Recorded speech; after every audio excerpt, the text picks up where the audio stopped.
et je vous souhaite la bienvenue dans ma folie. Je vous souhaite la bienvenue dans mon monde. Un monde où il est encore permis de rêver. Il y a des idées comme ça qui me traversent la tête. Et ça donne souvent des bons résultats.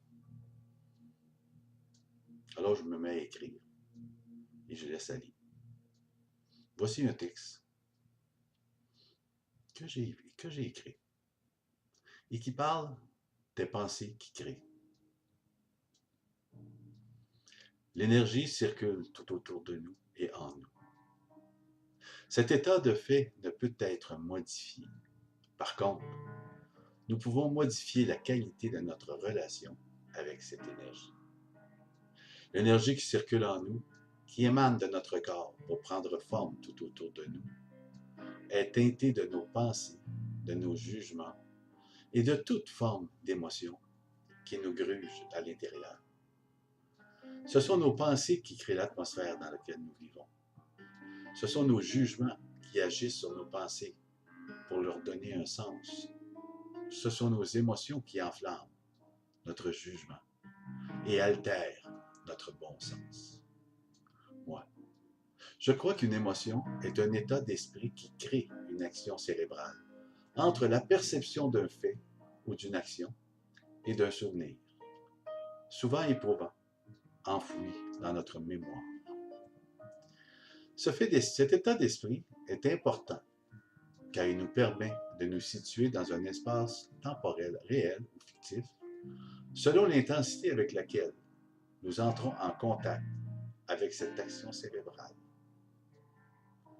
C'est nous qui donnons vie à cette action cérébrale et c'est à nous qu'il importe de contrôler son intensité.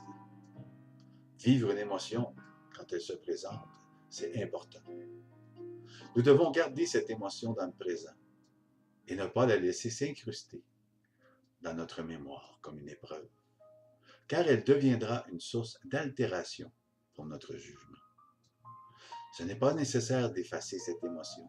Elle peut rester comme un souvenir imprimé dans le temps, mais qui reste en son temps. Nos pensées s'impriment dans notre cerveau et ce dernier crée des situations physiques qui nous permettent de valider nos pensées. C'est ainsi que les pensées deviennent créatrices. Mais d'où viennent les émotions? Pour ma part, je n'en sais rien. Et je ne crois pas important de le savoir.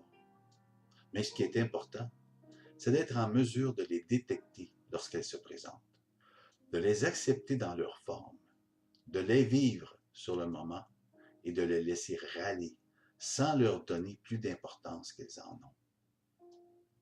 De vivre avec le souvenir d'une personne que nous avons beaucoup aimée est rassurant et apaisant.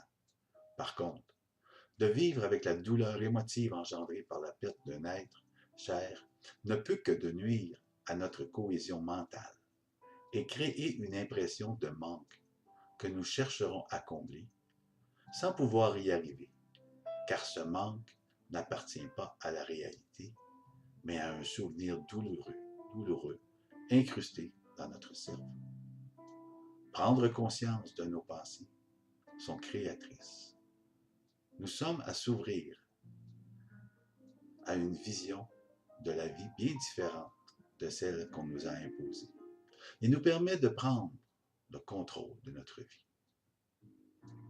Et voilà, une de mes folies, une de mes bulles. Merci de m'avoir écouté. Claude Gaudreau.